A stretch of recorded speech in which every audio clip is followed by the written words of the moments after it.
Shalom, shalom. Want to give honor and glory to Yahweh Hashem Yahushua. Okay, let's talk about this folly day, this Halloween, all right? Okay, that is tomorrow, right? Anyway, I want to go through it, the origins of Halloween tradition. You can look that up. It's lucky for not having on computer. I can show y'all. You go to blogs.loc.gov. That's blogs.loc.gov. Okay, right. And you can see and you just hit search the original, meaning the origins of Halloween tradition. Okay, let's get into it. Let's scroll down. Okay.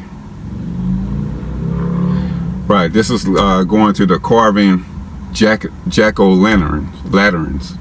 Okay, the tradition of carving jack-o'-lanterns originated in Ireland using turnips instead of pumpkins. It is allegedly based on a legend about a man named Stingy Jack Slocky, who repeatedly trapped the devil and only let him go on the condition that Jack would never go to hell. But when Jack died, he learned that heaven did not want his soul either, so he was forced to wander the earth as a ghost for eternity. The devil gave Jack a burning lump of coal and a carved out turnip to light his way. His way. Locals eventually began carving scary faces into their own turnips to frighten away evil spirits. Right.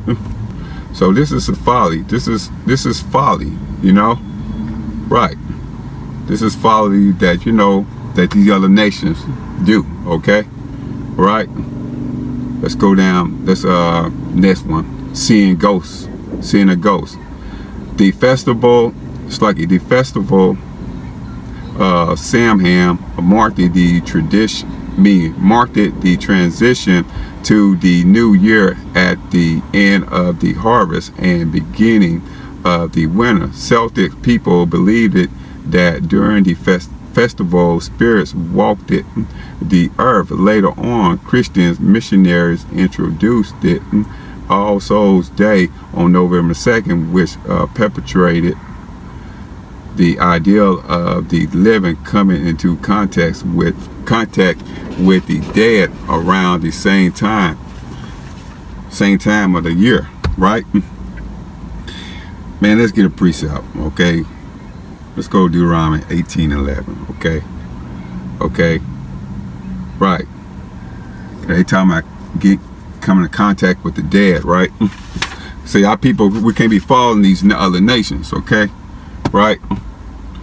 Let me start with I'm gonna start with Deuteronomy 18 verse 9. Okay, because we can't be following these other nations. This is Deuteronomy 18:9. When thou art coming to the land which the Lord thy Yahweh giveth thee, thou shalt not learn to do after the abomination of those nations. Right, meaning Halloween is an abomination. Right. Okay, that's verse 10. There shall not be found among you anyone that maketh his son or his daughter Slucky to pass through the fire, or that use the divination, or an observer of times, or an enchanter, or a witch. Right, divination meaning like crystal ball or lucky 8-ball, tarot cards, like palm reading, black magic. Okay, right. So observer of time meaning, and you are a Pisces, or you're a Taurus, or you're a Aries, like etc. Okay, and that's the observer of time. Enchanter meaning like someone that is like seduces you with the demons, and people that do these spells like Harry, them Harry Potter's movies, and he got that wand and say them words like hocus pocus, and it is actually a demon that they call upon, and they can't be called it or born unless you say particular code words, right? And that demon would come out of that wand, right? Okay. A witch meaning a female version of a wizard. Okay. Right. Verse 11.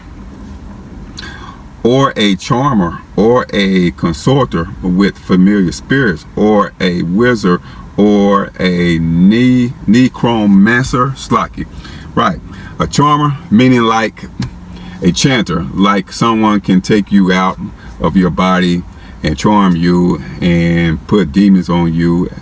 A charmer is like an amulet, okay, that you might know somebody with a necklace on them with a Baphomet or stone, and it might have a blood in it, and they worship it, and it is a spirit on it, and it's a cursed thing, and they channel demons through that, and that is a charmer, right? Okay, consorter with a familiar spirit, meaning like that's what you call a medium, okay? And a consorter is somebody that knows how to talk to demons, and if you want to talk to a demon and see the dead or bring up someone from the dead, and you have to go through that person, and they are the gateway between the living and the dead, and they can talk to demons, and them demons are very familiar with them because they got demons on them, right? A wizard meaning like that's a man that deals with sorceries, okay? Right. A necromancer meaning somebody that deals with the dead and go to the graves, and they trying to raise up the dead, right? So we can't be like the other nations trying to raise up the dead, trying to talk to the dead, okay? Right, we can't be following the other nations. All right.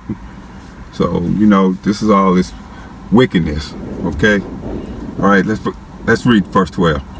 For all that do these things are an abomination to the Lord, and because of these abominations, the Lord thy Yahweh do drive them out from before you. Verse 18. Verse 13. Thou shalt be perfect with the Lord thy Yahweh. Right. So we can't be following these other nations, trying to raise up the dead, all this Halloween, all this, all this folly they doing. All right. Okay. Let's go back to it. Let's go back to the, the blogs, gov. Okay. Let's read some more. All right. Trick-or-treating. Okay, this is trick-or-treating right here. There is much debate around the origins of trick-or-treating, but generally there are three theories. The first theory suggests that during Samhain, Celtic people would leave food out to appease the spirits traveling the earth at night. Over time, people began to dress as these unearthly beings in exchange for similar offerings of food and drink. The second theory speculates that the candy boom stemmed from the Scottish practice of gushing, which is a secular version of souling during the Middle Age. Generally, children and poor adults would collect food and money from local homes in return for prayers for the dead on All Souls Day. Gushers dropped the prayers in favor of non-religious practice with the inclusion of song, jokes, and other tricks. A third theory argues that modern American trick-or-treating stems from Belsnickerling, a German-American Christmas tradition where children would dress in costumes and then call on their neighbors to see if the adults could guess the identities of the disguised it. In one version of the practice, the children were rewarded with food or other treats if no one could identify them. Right. So man, we can't be trick-or-treating. We can't be doing this, okay? Let me get a precept. Let's go to Deuteronomy 32 and 16. Okay? Because we can't provoke the Most High jealousy, okay? We can't provoke, him to jealousy. All right? Let's go to Deuteronomy 32 and verse 16. Okay?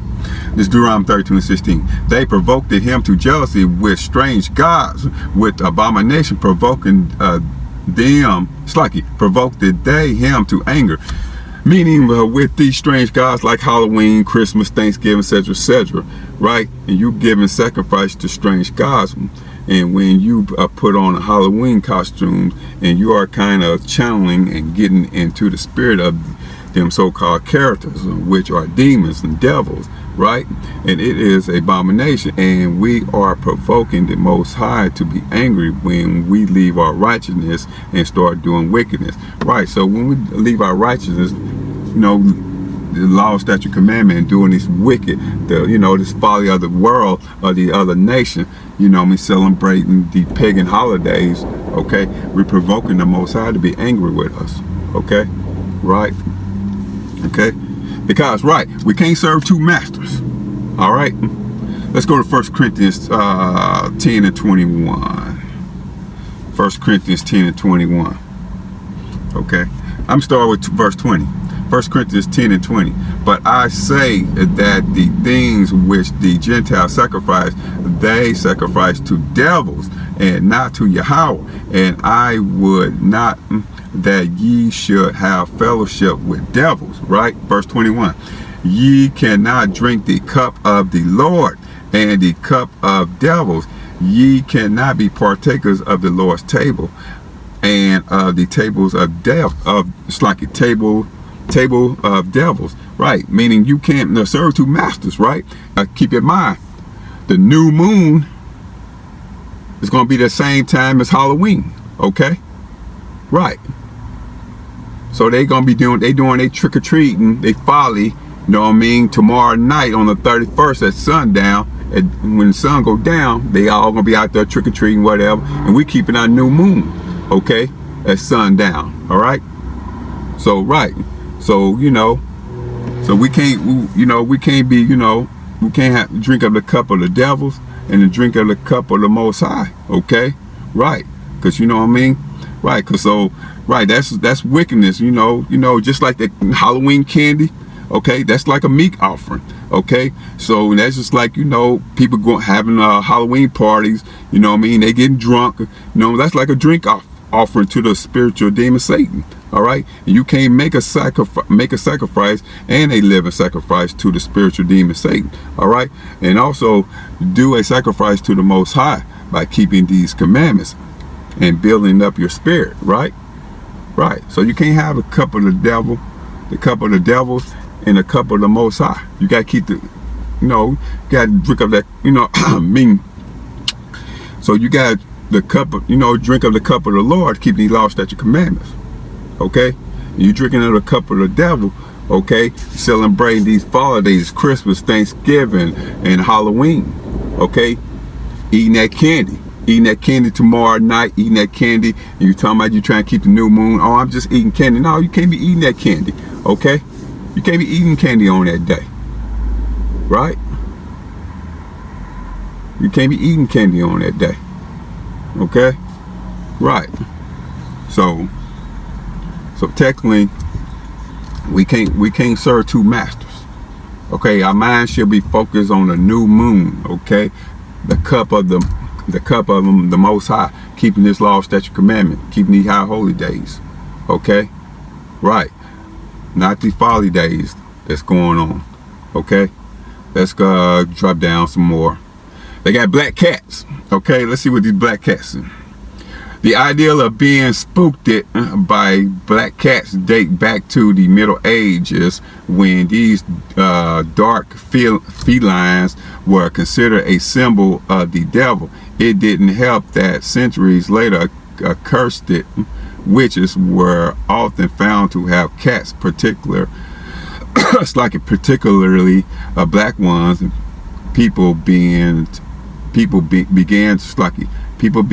to believe that the cats were a witch familiar of supernatural entities that would assist in their practice of dark magic, and black cats and spookiness have been linked it ever since. Right, you know, they got pictures. As I'm reading this article, they got picture of, you know, this witch, the black cat on the back of the broom and all that.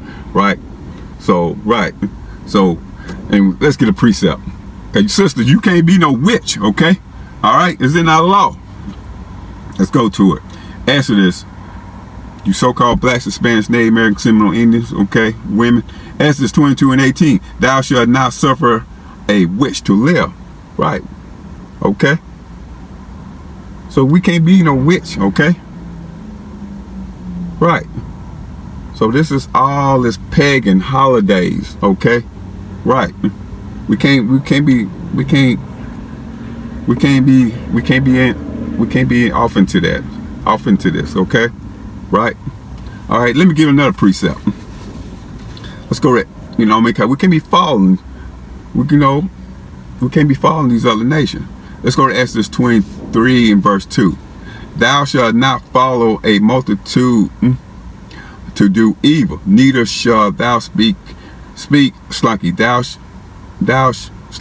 speak in. Let me read that again. Thou shalt not follow a multitude to do evil, neither shalt thou speak in a cause to decline after many to rest a judgment. Right. So, right, we shall not follow a multitude to do evil.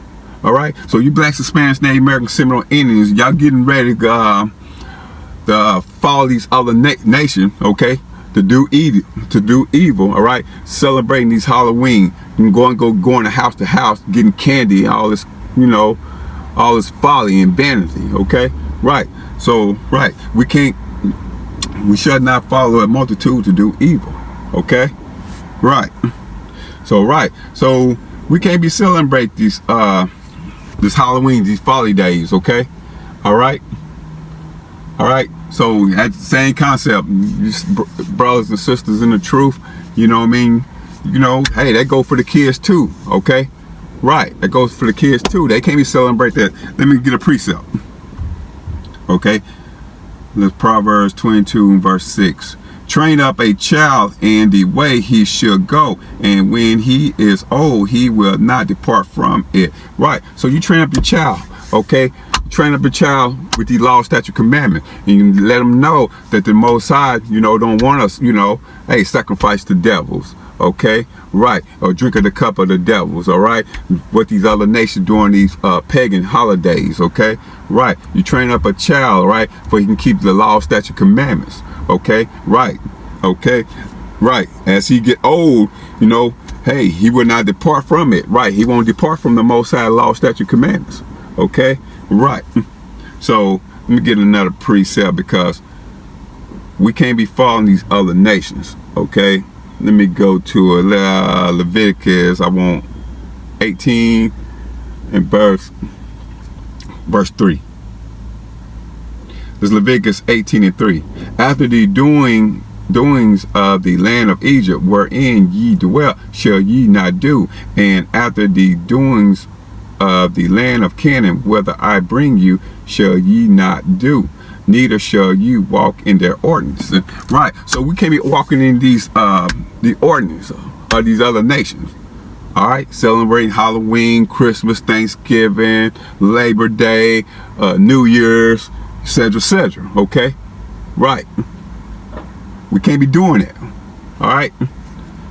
All right. So we can't be walking in the ordinance of these other nations, right? Verse 4, ye shall do my judgment and keep my ordinance to walk therein. I am the Lord your God. Right, we should keep the Most High ordinance, keep his law, statute, commandment, keep his high holy days that he gave us to perform. You so-called blacks, Hispanics, Native Americans, Seminole Indians. Okay, right. So brother and sister, let's don't be celebrating this, you know what I'm saying, this Halloween. Okay, right. Keep your porch light off. Okay, right. Keep your porch light off. All right. You don't want them coming up to your house. All right. Okay, right. So like I say, let's stay focused on the new moon tomorrow night. Okay, Thursday night at sundown, okay? Let's don't worry about what they doing, okay? But they folly, okay? Because they're going to be, sundown tomorrow night. They're going to be out there trick-or-treating, okay? Right. But we're going to worry about, the Most High holy days, okay? Right. His ordinance, okay? We're going to perform them, all right? But anyway, I want to give honor and glory to Yahweh B'Shem Yahushua. Shalom.